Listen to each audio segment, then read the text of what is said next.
King Charles has had a very difficult and painful few months, and from everything sources are saying, it's only going to get worse from here. There's a story developing inside Windsor Castle right now that honestly feels like it's been building for years. It involves the woman who spent decades maneuvering herself into the heart of the firm, the woman who fundamentally shifted the dynamics of the entire royal family. But a turning point arrived recently. It came down to an institutional action that lasted less than 10 minutes.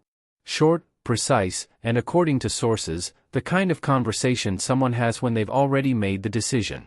Sources say this sudden removal of Prince Harry's final security clearances was handled with total finality.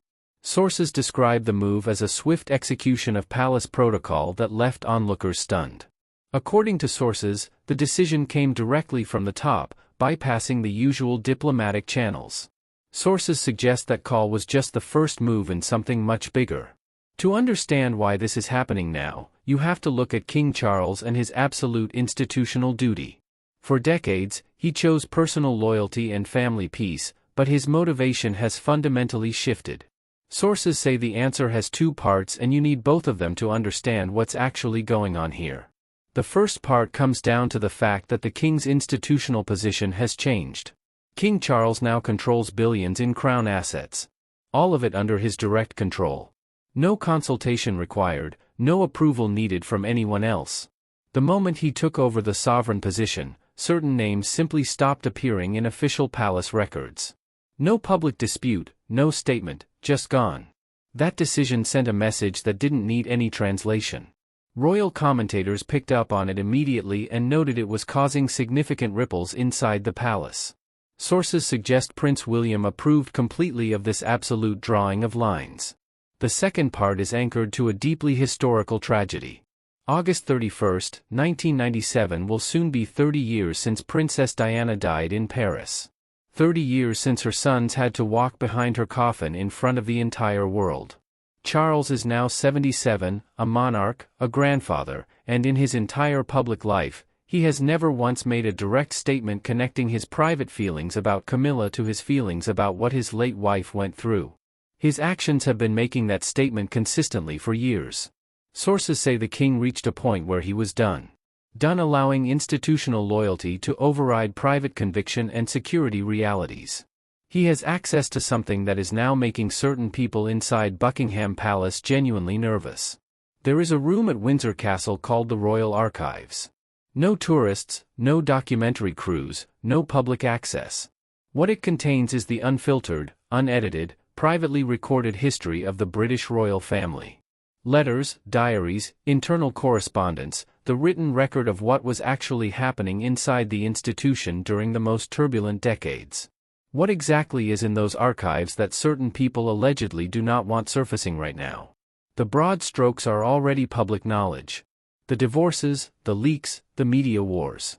All of that is documented, analyzed, and debated. What sources suggest is in those archives goes beyond the broad strokes.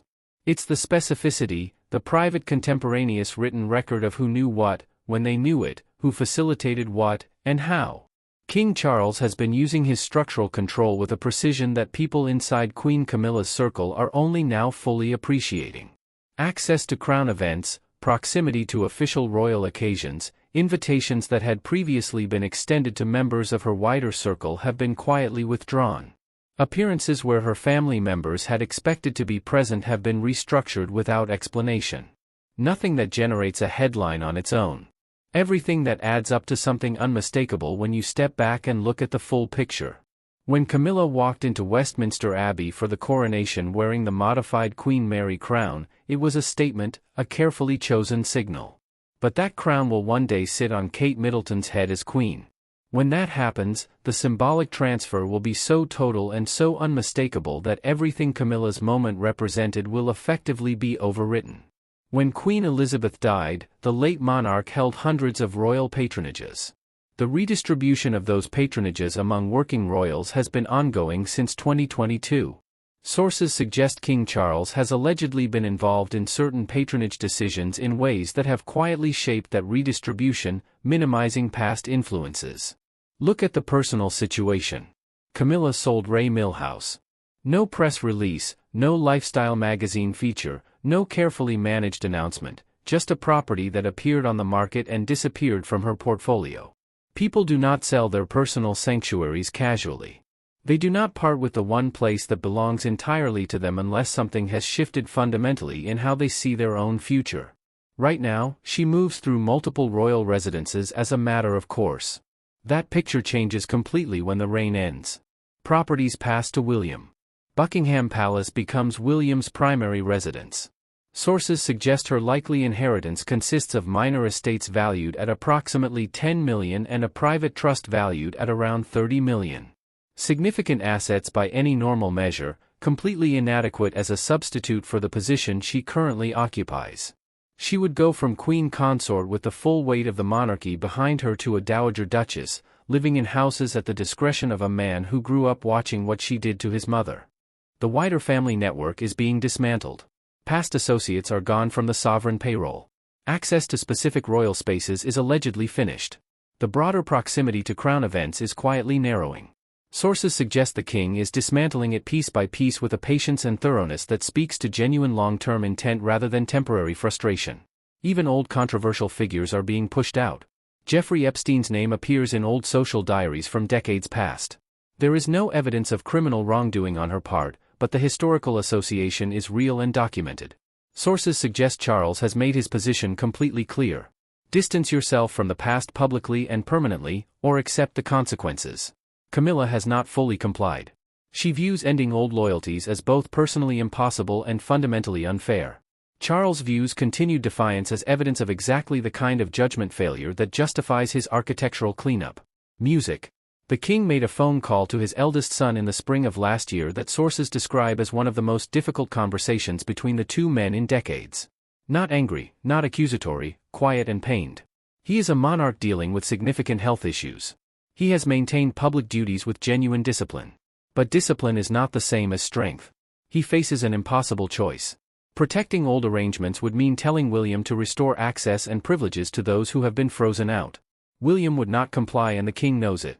It would mean telling Princess Catherine to stop her own institutional restructuring. Catherine would not comply and the king knows that too.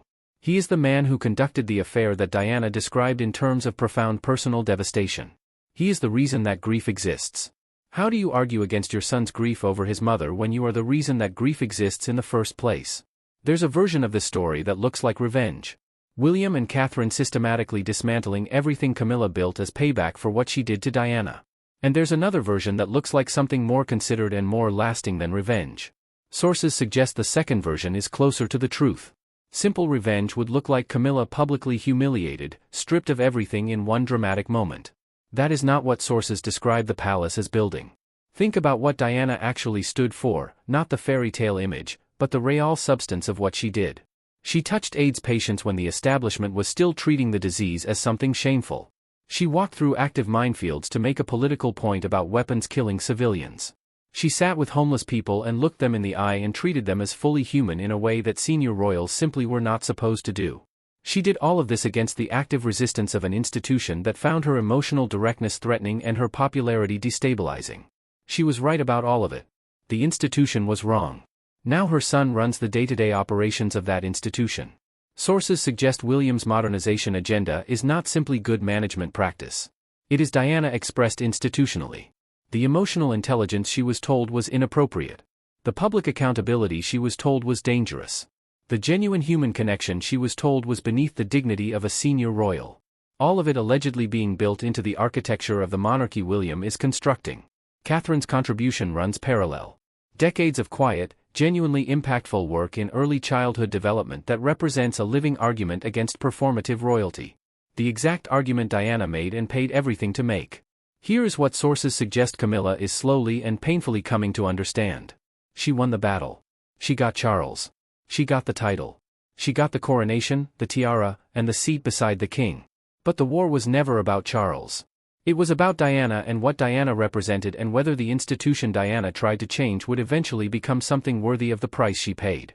William and Catherine are allegedly building that institution now, not for revenge, but for Diana. And Camilla has no counter-strategy for that. You cannot argue against a legacy. You cannot litigate grief. You cannot outmaneuver a son who watched his mother die and spent decades deciding quietly and deliberately what to do about it. Diana never got to see what this monarchy could become. She got a Paris tunnel, 2 boys left without a mother, and a family that barely lowered its flag. But sources suggest something is happening inside that palace right now that she never lived to see. Her son and her daughter-in-law moving together, quietly and permanently, reshaping everything that was built during those dark years into something Diana would have recognized as hers.